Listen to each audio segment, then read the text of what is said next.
지난 7월 23일 대전의 국방과학연구소를 찾은 문재인 대통령은 각종 첨단 무기를 시찰한 뒤 보안 사항이기 때문에 카메라 앞에서 자유롭게 말할 수는 없지만 세계 최고 수준 탄도 중량을 갖춘 탄도미사일 개발에 성공한 데 대해 축하드린다고 말했다. 지난 7월 23일 국과연을 찾은 문재인 대통령은 세계 최고 수준 탄도 중량을 갖춘 탄도미사일 개발에 성공한 데 대해 축하한다고 전하며 관계자들을 치하했다. 사진 대한민국 청와대. 구체적으로 어떤 미사일인지 언급되지는 않았지만 국과연이 개발 중인 현무-4로 해석되고 있다. 현무-4는 사거리 800km에 탄도 중량 1톤으로 추정된다. 현무-4의 개발이 본격화된 것은 그동안 우리나라 탄도미사일 개발에 족쇄가 되었던 한미미사일 지침이 지난 2017년 본격 개정되면서부터이다. 미사일 지침이 개정되자 사거리 500km 미사일의 탄도 중량이 1톤에서 4톤으로 사거리 800km 미사일은 500kg에서 2톤으로 대폭 늘어나면서 위력이 증대된 신형 탄도미사일을 개발할 수는 계기가 마련되었다. 특히 현무-4는 북한의 핵과 미사일 발사 징후 시 중요 군사 목표물을 선제 타격할 수 있는 우리 군의 핵심 무기로 개발되었다. 탄도미사일을 운용하는 육군은 지난 2017년 5대 게임 체인저 계획을 발표하면서 전천후, 초정밀, 고위력의 미사일 전력을 확보하겠다고 밝힌 바 있다. 우리 공군이 보유한 벙커버스터 GBU-28의 경우 철근 콘크리트는 6m, 토양은 30m 이상 관통해 들어가 폭발한다. 사진 미공군. 이러한 배경 아래 현무-4는 현존하는 중단거리 탄도미사일 가운데 가장 큰 탄도 중량을 갖게 된다. 현무-4 개발 이전까지만 하더라도 중국이 개발한 둥펑-16이 1.5톤의 탄도 중량으로 중단거리 탄도미사일 가운데 가장 크고 무거운 탄두를 장착했었다. 구체적으로 현무-4가 어떤 종류의 탄두를 장착하게 될지는 알려지지 않고 있다. 하지만 탄두무게로만 봤을 때 현재 우리 공군이 운용 중인 벙커버스터 즉 지하 관통형 유도 폭탄인 GBU-28과 비슷하다. 이 때문에 현무-4는 북한의 주요 지하시설물을 파괴할 수 있는 대형 관통 탄두를 탑재할 가능성이 매우 높다. GBU-28의 경우 철근 콘크리트는 6m, 토양은 30m 이상 관통해 들어가 폭발한다. 현무-4는 2톤의 대형 관통 탄두를 탑재했을 경우 탄도미사일이 마하5 이상으로 비행하는 것을 고려해보면 어마어마한 운동 에너지가 더해져 GBU-28을 훨씬 뛰어넘는 파괴력과 관통력을 자랑할 것으로 추정되고 있다. 국방과학연구소가 개발한 전술지대지 유도무기에는 침투관통형 열압력탄이 사용되고 있는 것으로 전해지고 있다. 사진 국방과학연구소. 또한 대형 관통 탄두에 고폭탄 대신 열압력탄을 충전해 사용하게 되면 그 위력은 상상을 초월하게 된다. 열압력탄은 터널과 동굴 그리고 벙커와 같이 폐쇄된 공간에서의 파괴력이 고폭탄에 비해 상대적으로 뛰어나다. 특히 국방과학연구소는 유사시 서울과 수도권을 노리는 북한군의 전사정포를 파괴하기 위해 전술지대지 유도무기를 개발했다. 전술지대지 유도무기에는 침투관통형 열압력탄이 사용되고 있는 것으로 전해지고 있다. 현무-4는 지난 3월 중순 충남 태안군 연구소 안흥시험장에서 정부 고위 인사들이 참석한 가운데 첫 시험 발사를 실시했지만 실패로 끝났다. 그러나 3개월간의 시험 평가 끝에 개발은 사실상 마무리 단계에 접어든 것으로 전해지고 있다. 개발이 완료된 만큼 앞으로 양산을 위한 규격화 작업이 남아있다. 규격화 작업이 끝나면 이르면 내년부터 현무-4의 초도 양산이 진행될 가능성이 높다. 박대로 기자. 군이 사거리와 탄두 중량을 향상시킨 신형 탄도미사일 현무-4를 개발하기 위해 시험 발사를 실시한 것으로 알려졌다. 2017년 문재인 대통령과 도널드 트럼프 미국 대통령이 한미 미사일 지침을 개정한 데 따른 조치다. 국방부는 현무-4 탄도미사일 시험 발사가 이루어졌다는 관측에 대해 6일 발사 여부에 관한 공식 입장을 표명하지 않았다. 김육은 청와대 국가안보실 제1차장, 남세규 국방과학연구소 소장, 강태원 부소장 등이 참석한 가운데 지난 3월 중순 충남 태안군 연구소 안흥시험장에서 현무-4 탄도미사일 첫 시험 발사를 했다는 언론 보도에 국방부가 긍정도 부정도 하지 않은 것이다. 국방과학연구소 역시 발사 여부와 성공 여부에 관한 질문에 답을 하지 않았다. 이번 시험 발사는 2017년 문재인 대통령과 트럼프 대통령이 한미 미사일 지침 개정에 합의한 데 따른 후속 조치다. 2017년까지 우리 군은 사거리 300km 탄도미사일의 경우 탄두를 2톤까지 실을 수 있었지만 미사일 지침상 최장 사거리인 800km짜리에 싣는 탄두는 500kg로 제한됐다. 그러다 2017년 양국 정상 간 합의로 최장 사거리는 800km로 유지됐지만 최대 탄두 중량은 2톤으로 올라갔다. 이 합의는 북한이 미사일 역량이 한층 강화된 데 따라 추진됐다. 2017년 북한이 6차 핵실험을 하고 대륙간 탄도미사일급 발사체를 거듭 발사하자 양국 정부는 우리 군의 탄도미사일 제한을 완화하기로 뜻을 모았다. 탄두 중량 증강 합의에 따라 우리 군은 북한 장사정포 사거리 박중부 이남 지역에서도 북한 전역의 표적을 타격할 수 있는 지대지 탄도미사일을 보유할 수 있게 됐다. 탄두 중량 500kg은 비행장 활주로를 파괴할 수 있는 수준이고 탄두 중량 2톤으로는 지하 수십 미터 깊이에 있는 북한 핵심 시설과 벙커를 파괴할 수 있는 것으로 알려졌다. 이 때문에 우리 군은 현무-4를 실전 투입할 경우 전술 핵무기에 버금가는 위력을 보일 것으로 기대하기도 했다. 현무는 국산 지대지 탄도미사일에 붙는 명칭이다. 1983년 아웅산 사태 후 개발된 원조 현무는 1985년 처음 공개됐다. 중국 사신사상에서 유래한 북방을 지키는 신인 현무에서 이름을 따왔다. 현무-2는 차량이동형 발사대를 적용한 지대지 탄도미사일이다. 현무-3은 지대지 순항미사일이다. 때 독자 개발 방안도 검토했지만 비용 문제 등을 고려해 공동 개발로 방향을 잡았다. 일본은 자국이 전투기 엔진 등 핵심 부품을 맡고 미국 측이 기술을 지원하는 형태의 공동 개발을 원하고 있다. 이에 따라 향후 협의 과정에서 미국 측의 기술 이전 범위를 놓고 팽팽한 줄다리기가 이어질 것으로 보인다. 일본은 기존의 F2 전투기도 독자 개발을 추진했다가 미국 주도의 공동 개발을 선택했지만 미국 측이 보유한 핵심 기술을 얻지 못했다. 이와 관련 니케이는 일본 방위장비청이 2016년부터 선진기술 실중기인 X2로 스텔스 성능 등을 시험해왔다며 미국 사업자 선정 때 일본 주도를 어느 선까지 확보할 수 있을지가 비용, 개수의 용이성과 함께 중요한 판단 기준이 될 것이라고 예상했다. 미일 양국은 앞으로 매월 한 차례 정도 민관합동 협의를 진행해 미국 측방산업체의 개발안을 검토한 뒤 연내에 한 곳을 사업자로 선정하고 총비용과 기간 등이 담긴 개발 계획을 정리할 예정이다.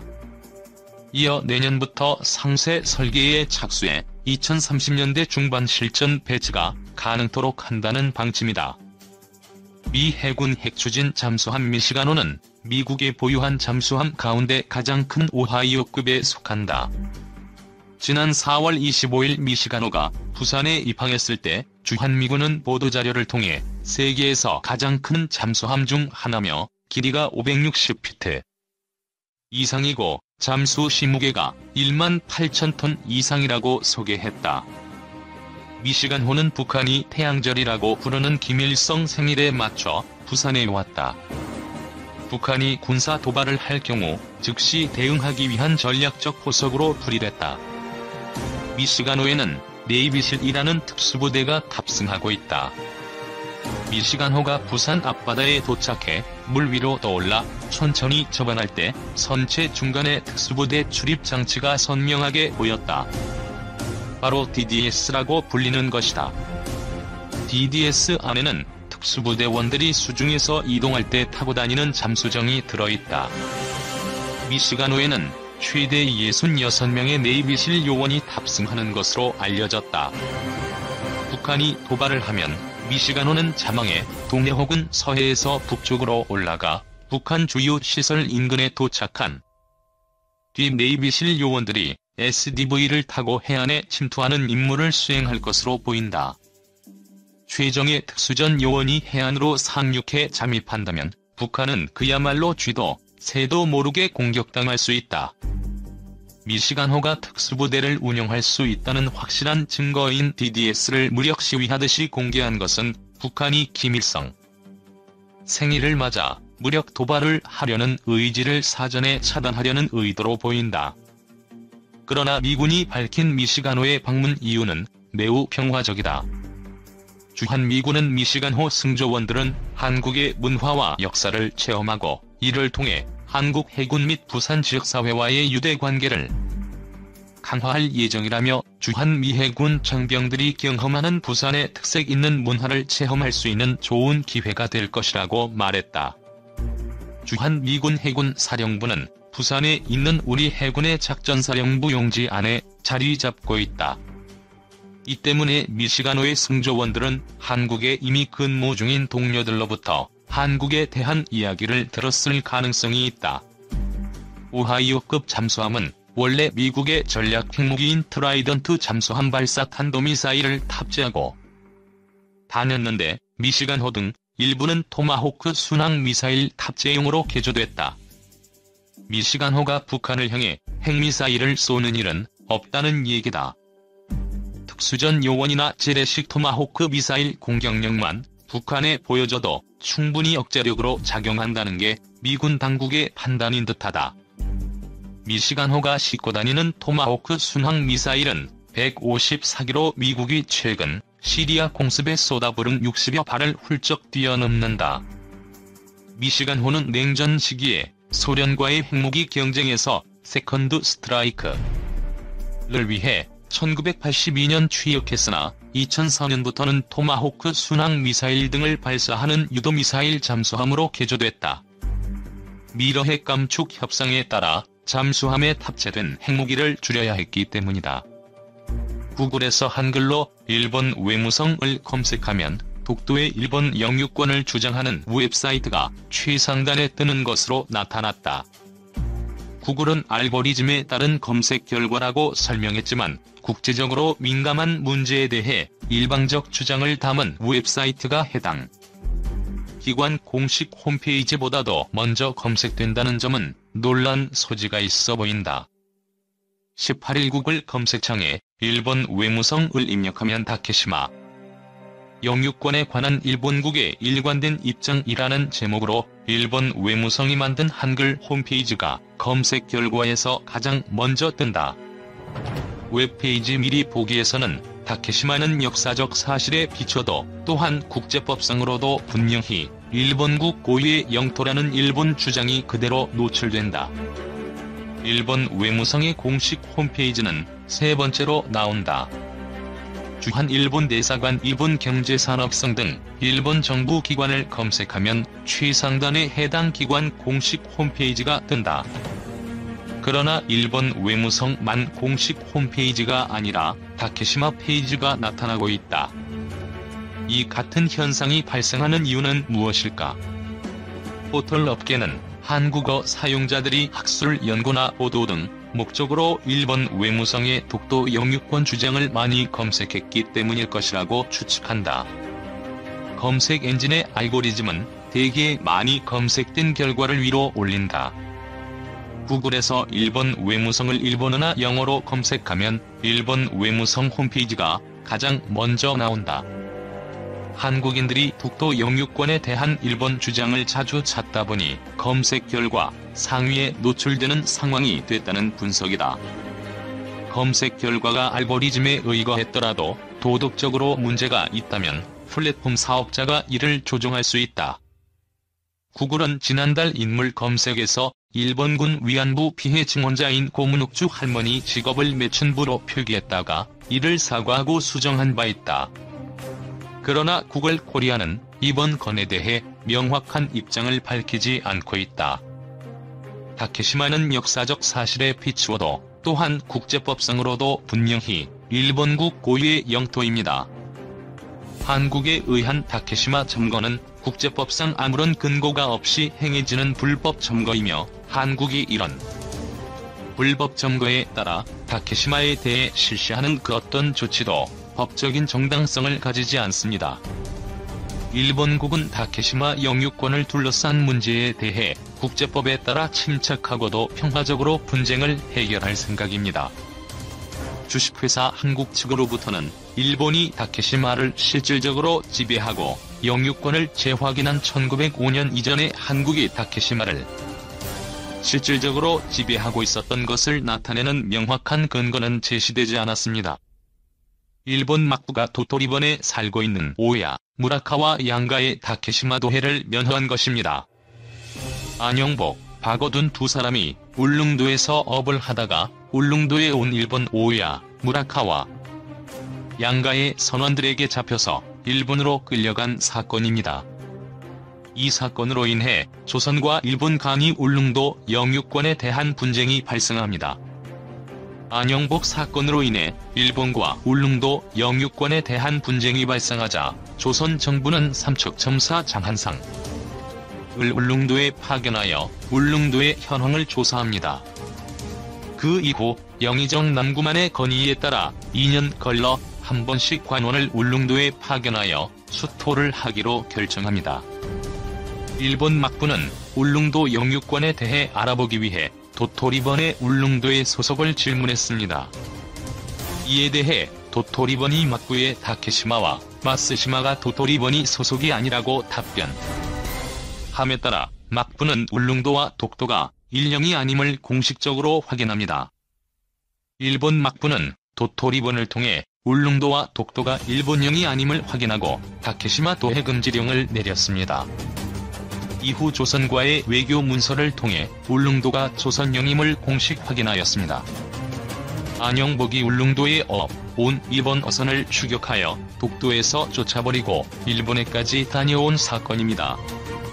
이때 안영복이 오키섬 관리에게 울릉도와 독도가 조선령이라고 진술한 기록이 원록구병자년 조선주 차관일권지각서에 실려 있습니다.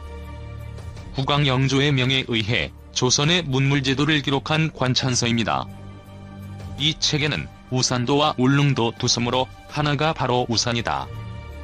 이르기를 울릉과 우산은 모두 우산국의 땅인데 우산은 일본이 말하는 송도다. 라고 하였습니다. 1870년 외무성 관린사다 하쿠보동이 조선을 시찰한 후 외무성에 제출한 보고서입니다. 이 보고서에는 다케시마와 마쓰시마가 조선 부속이 된 사정이 언급되어 있어 당시 일본 외무성이 두 섬을 조선 영토로 인식했다는 것을 알 수 있습니다. 1877년 3월 일본 최고 행정기구인 태정관이 내무성의 울릉도와 독도가 일본령이 아니라고 내린 지령입니다. 태정관은 17세기에도 막부와 조선 정부 간 교섭 결과 울릉도와 독도가 일본 소속이 아님이 확인되었다고 판단하고 다케시마 외 일도의 건에 대해 본방은 관계가 없다는 것을 명심할 것이라는 지시를 내무성에 내렸던 것입니다.